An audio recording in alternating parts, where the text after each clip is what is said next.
Hi hello ನಮಸ್ಕಾರ. ನೀವು ನೋಡ್ತಾ ಇದ್ದೀರಾ national TV present Bigg Boss ಅಪ್ಡೇಟ್ಗೆ ಸ್ವಾಗತ. ನಾನು ಸ್ವಾತಿ ಸಾಲ್ಯನ್. ನಿನ್ನೆ ಮನೆಯಲ್ಲಿ ಕ್ಯಾಪ್ಟನ್ ಯಾರಾಗ್ತಾರೆ ಅಂತ ಒಂದು ಗೊಂದಲ ಕಾದಿತ್ತು. ಯಾಕಂದ್ರೆ ಬೆಳಗ್ಗೆ ಬಿಟ್ಟಿರೋ ಪ್ರೋಮೋ ನೋಡಿದಾಗ ಎಲ್ಲೋ ಒಂದ್ ಕಡೆ ಧನುಷ್ ಅವರು ಕ್ಯಾಪ್ಟನ್ ಆಗಲ್ಲ, ಅವ್ರಿಗೆ ಒಂದು ಟಾಸ್ಕ್ ವಿಚಾರದಲ್ಲಿ ಆಗಿರ್ಬೋದು, ಅಥವಾ ಅಶ್ವಿನಿ ಅವ್ರ ಟಾಸ್ಕ್ ವಿನ್ ಆಗಿ ಕ್ಯಾಪ್ಟನ್ ಆಗ್ತಾರಾ, ಅಥವಾ ಮತ್ತೆ ಏನಾದ್ರು ಬಿಗ್ ಬಾಸ್ ಅವ್ರು ಟಾಸ್ಕ್ ಕೊಡ್ತಾರಾ ಅನ್ನೋದು ಗೊಂದಲವಾಗಿತ್ತು. ಸೊ ಹಾಗಾಗಿ ಮತ್ತೆ ನೋಡಿದಾಗ ಮನೆಯವರ ಮನವೊಲಿಸಿ ಕ್ಯಾಪ್ಟನ್ ಆಗೋ ಒಂದು ಭಾಗ್ಯ ಧನುಷ್ ಅವ್ರಿಗೆ ಸಿಕ್ತು. ಸೊ ಹಾಗಾಗಿ ಮೊದಲ ಫೈನಲಿಸ್ಟ್ ಆಗಿ ಧನುಷ್ ಅವ್ರು ಆಯ್ಕೆ ಆಗ್ತಾರೆ. ಸೊ ಹಾಗಾಗಿ ಧನುಷ್ ಅವರು ಕ್ಯಾಪ್ಟನ್ ಆಗಿದ್ದು ಎಷ್ಟು ಜನಕ್ಕೆ ಖುಷಿ ಇದೆ, ಎಷ್ಟು ಜನಕ್ಕೆ ಖುಷಿ ಇಲ್ಲ ಅಂತ ನೋಡೋದಾದ್ರೆ ಮೇನ್ಲಿ ಅಶ್ವಿನಿ ಅವ್ರಿಗೆ ಖುಷಿಯಾಗಿ ಅವರು ಯಾವ್ದನ್ನು ಸೆಲೆಬ್ರೇಟ್ ಮಾಡಿಲ್ಲ.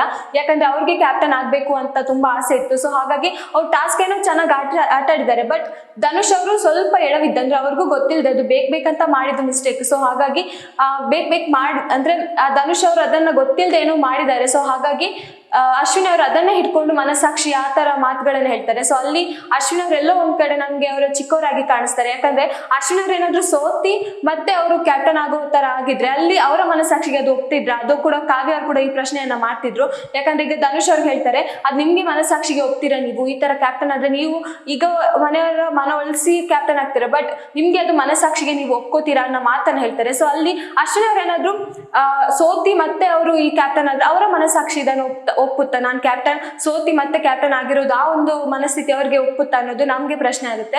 ಯಾಕಂದ್ರೆ ಅಶ್ವಿನಿ ಅವರು ತುಂಬಾ ವಾದವನ್ನ ಮಾಡ್ತಾರೆ. ಬಿಗ್ ಬಾಸ್ ಹೇಳಿದಾಗ್ಲೂ ಕೂಡ ಅಷ್ಟೇ, ಬಿಗ್ ಬಾಸ್ ಹೇಳಿ ಅನೌನ್ಸ್ ಮಾಡಿದಾಗ್ಲೂ ಕೂಡ ಅಷ್ಟೇ.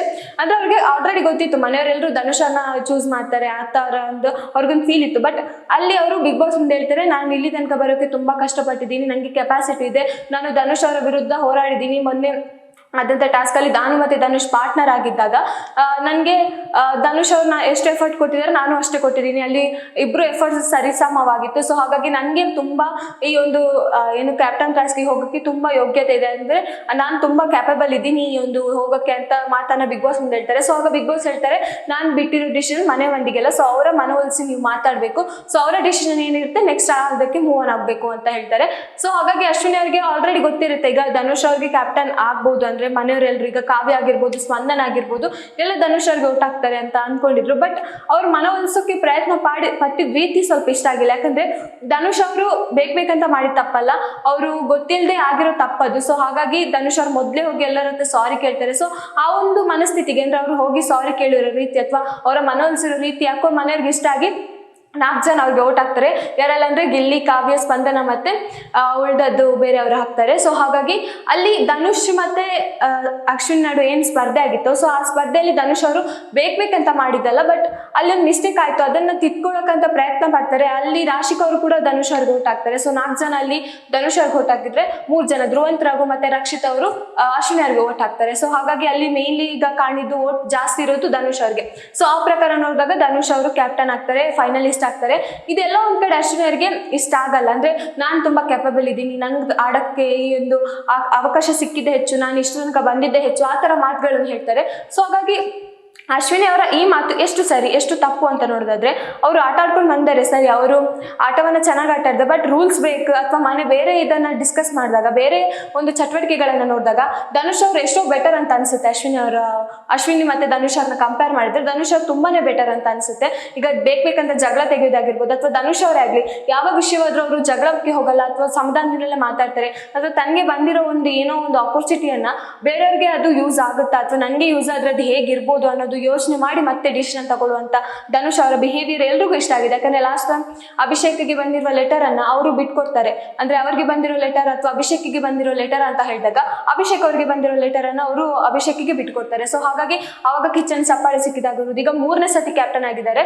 ಸೊ ಹಾಗಾಗಿ ಧನುಷ್ ಅವರಿಗೆ ಬಿಗ್ ಬಾಸ್ ಮನೆಯಲ್ಲಿ ಎಷ್ಟು ಒಂದು ಅಪರ್ಚುನಿಟಿ ಸಿಕ್ಕಿದೆ ಅಂದ್ರೆ ಅವರು ತಮ್ಮನ್ನ ತಾವು ತೊಡಗಿಸ್ಕೊಳ್ಳೋ ರೀತಿಯಲ್ಲಿ ಆಗಿರ್ಬೋದು ಅಥವಾ ಮಾತಿನಲ್ಲಿ ಆಗಿರ್ಬೋದು ಎಷ್ಟು ಬೇಕು ಅಷ್ಟೇ ಮಾತಾಡುವಂತ ವ್ಯಕ್ತಿ ಧನುಷ್ ಅವರು. ಸೊ ಹಾಗಾಗಿ ಅವರಿಗೆ ಈ ಒಂದು ಪೊಸಿಷನ್ ಕೆಪಬಲ್ ಇದೆ ಅಂತ ಅನಿಸುತ್ತೆ. ಆಮೇಲೆ ಅಶ್ವಿನಿ ಅವರು ಹೇಳ್ತಾರೆ, ನಂಗೆ ಇದು ಸರಿ ಅನ್ಸಿಲ್ಲ, ನನಗೆ ಅನ್ಫೇರ್ ಅನ್ಸುತ್ತೆ, ಆಮೇಲೆ ನಿನ್ನ ಮನಸ್ಸಾಕ್ಷಿಗೆ ಕೇಳುವಂತ ಧನುಷ್ ಅವ್ರಿಗೆ ಹೇಳ್ತಾರೆ. ಸೊ ಅಲ್ಲಿ ಧನುಷ್ ಅವರು ಆದಷ್ಟು ಅರ್ಥ ಮಾಡ್ಕೊಳ್ಳೋಕೆ ಪ್ರಯತ್ನ ಪಡ್ತಾರೆ. ಅಂದ್ರೆ ನಿಮ್ ಮನಸ್ಸಾಕ್ಷಿ ಬೇರೆ ಮ್ಯಾಮ್, ಅಂದ್ರೆ ನಾನೀಗ ಆಟ ಆಡಿರೋ ರೀತಿ ನೋಡಿದಾಗ ನನಗೆ ತಪ್ಪು ಅಂತ ಅನಿಸ್ತು. ಸೊ ಆ ವಿಷಯವಾಗಿ ನಾನು ಎಲ್ಲರ ಹತ್ರನೂ ಕ್ಷಮೆ ಕೇಳ್ತೀನಿ, ಆ ತರ ಮಾತುಗಳನ್ನ ಹೇಳ್ತಾರೆ.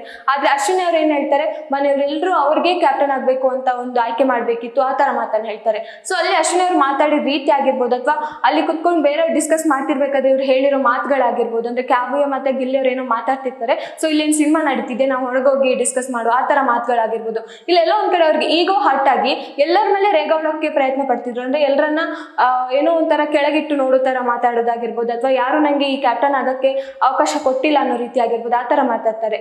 ಇನ್ನು ಉತ್ತಮ ಅಂತ ಕಳಪೆ ಬಂದಾಗ ಉತ್ತಮ ಧನುಷ್ ಮತ್ತೆ ರಕ್ಷಿತಾ ಅವ್ರು ಹಾಕ್ತಾರೆ, ಆಮೇಲೆ ಕಳಪೆ ಧ್ರುವಂತ್ ಅವ್ರು ಹಾಕ್ತಾರೆ. ಸೊ ಧ್ರುವಂತ್ ಅವ್ರು ಕಳಪೆ ಆಗಿದ್ದೆಲ್ಲೋ ಒಂದ್ ಕಡೆ ಫೇರ್ ಅಂತ ಅನ್ಸ್ತು. ಯಾಕಂದ್ರೆ ಇವರ ಅವರ ಪ್ರಯತ್ನ ಆಗಿರ್ಬೋದು, ಅಥವಾ ಆಟದಲ್ಲಿ ಅವರನ್ನು ತೊಡಸ್ಕೊಳ್ಳೋ ರೀತಿ ಆಗಿರ್ಬೋದು, ಅಥವಾ ಮನೆ ವಿಚಾರದಲ್ಲಿ ಆಗಿರ್ಬೋದು ತುಂಬಾನೇ ಡಲ್ ಇದ್ರು. ಎಷ್ಟೇ ಆದ್ರೂ ಧ್ರುವಂತ್ ಅವರು ಆಟ ಅಥವಾ ಮನೆ ಕೆಲಸ ಬಂದಾಗ ಮುಂದೆ ಇರ್ತಿದ್ರು. ಸೊ ಆಟದಲ್ಲಿ ಎಲ್ಲೋ ಒಂದ್ ಕಡೆ ಈ ವಾರ ಸ್ವಲ್ಪ ಡೌನ್ ಆಗಿದ್ರು. ಆಮೇಲೆ ಮನೆ ಕೆಲಸ ಕೂಡ ಅಷ್ಟೇ ಎಲ್ಲೂ ಕಾಣಿಸ್ಕೊಂಡಿಲ್ಲ.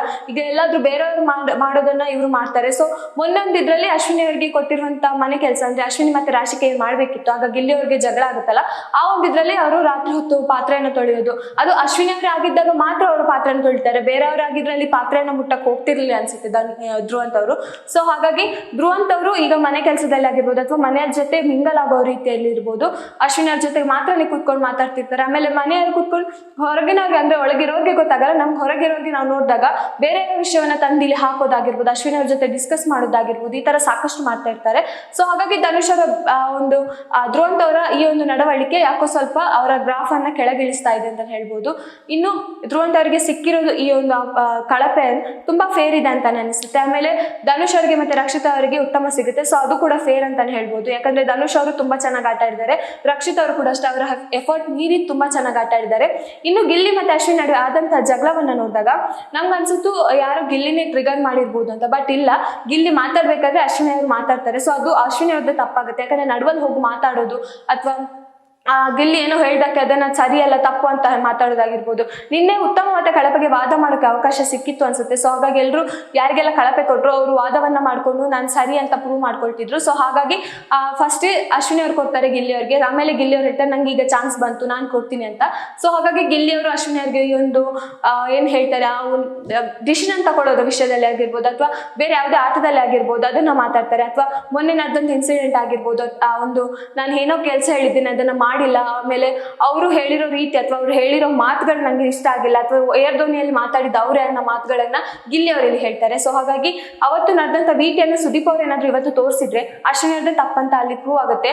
ಗಿಲ್ಲಿ ಅವ್ರು ಏನು ಹೇಳಿದ್ರು ಗಿಲ್ಲಿ ಸುಳ್ಳು ಹೇಳ್ತಿದ್ದಾನೆ, ಗಿಲ್ಲಿ ನನ್ನ ಬಗ್ಗೆ ಸುಳ್ಳು ಹೇಳ್ತಿದ್ದಾನೆ ಅನ್ನೋ ಮಾತುಗಳನ್ನ ಅಶ್ವಿನಿ ಅವ್ರು ಹೇಳ್ತಿದ್ದಾರೆ. ಸೊ ಹಾಗಾಗಿ ಏನಾದ್ರು ಅವತ್ತಿನ ಫುಟೇಜ್ ಏನಾದ್ರು ಸುದೀಪ್ ಅವರು ಇವತ್ತು ತೋರಿಸಿದ್ರೆ ಅಲ್ಲಿ ಅಶ್ವಿನಿ ಅವ್ರಿಗೇನೆ ಮುಖಭಂಗ ಆಗೋದು. ಸೊ ಅದನ್ನ ಅವರು ನೆನಪಲ್ಲಿ ಇಟ್ಕೊಳ್ಳಲ್ಲ, ಅವರು ಅವತ್ತು ಜಗಳದಲ್ಲಿ ಏನ್ ಮಾತಾಡಿದ್ರು ಅವ್ರಿಗೆ ನೆನಪಿರಲ್ಲ. ಬಟ್ ಆ ಒಂದು ಫುಟೇಜ್ ಅನ್ನ ತೋರಿಸಿದಾಗ ಅವ್ರಿಗೆ ಗೊತ್ತಾಗುತ್ತೆ, ಆಮೇಲೆ ಮನೆಯವರು ಎಲ್ರಿಗೂ ಗೊತ್ತಾಗುತ್ತೆ. ಈಗ ಎಲ್ಲರೂ ಏನ್ ಅನ್ಕೊಂಡಿದ್ದಾರೆ, ಗೆಲ್ಲಿದ್ದೇ ತಪ್ಪು ಅಂತ ಅನ್ಕೊಂಡಿದ್ದಾರೆ.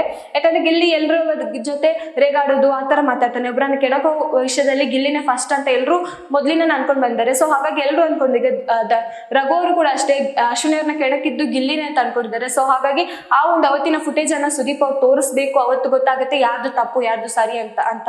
ಸೊ ಇನ್ನು ಇವತ್ತಿನ ಪ್ರೊಮೋವನ್ನ ನೋಡಿದಾಗ ಇವತ್ತು ಕಿಚ್ಚನ ಪಂಚಾಯತಿಯಲ್ಲಿ ಯಾರಿಗೆ ಟ್ಯೂಷನ್ ಇರುತ್ತೆ ಅಂತ ಗೊತ್ತಾಗಿಲ್ಲ.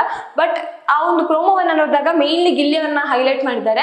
ಸೊ ಹಾಗಾಗಿ ಗಿಲ್ಲಿ ಅವರು ಏನಾದ್ರು ಮಿಸ್ಟೇಕ್ ಮಾಡಿದಾರ, ಗಿಲ್ಲಿ ಅವ್ರಿಗೆ ಏನಾದ್ರು ಅಶ್ವಿನಿ ಅವ್ರಿಗೆ ಆ ರೀತಿ ಮಾತಾಡಿದಕ್ಕೆ ಸುದೀಪ್ ಅವ್ರು ಏನಾದ್ರು ಗಿಲ್ಲಿ ಅವ್ರಿಗೆ ಕ್ಲಾಸ್ ತಗೋತಾರ, ಅಥವಾ ಗಿಲ್ಲಿಯ ಕ್ಯಾಪ್ಟನ್ ಬಗ್ಗೆ ಮೆಚ್ಚುಗೆಯನ್ನ ವ್ಯಕ್ತಪಡಿಸ್ತಾರ, ಅಥವಾ ಗಿಲ್ಲಿಗೆ ಮತ್ತೆ ಕಿಚ್ಚನ ಚಪ್ಪಾಳೆ ಸಿಗುತ್ತಾ, ಇವೆಲ್ಲವನ್ನ ಇವತ್ತಿನ ಸಂಚಿಕೆಯಲ್ಲಿ ನಾವು ಕಾದ್ ನೋಡ್ಬೇಕಷ್ಟು. ಇನ್ನಷ್ಟು ವಿಷಯಕ್ಕಾಗಿ ನೋಡ್ತಾ ಇರಿ ನ್ಯಾಷನಲ್ ಟಿವಿ. ಧನ್ಯವಾದಗಳು.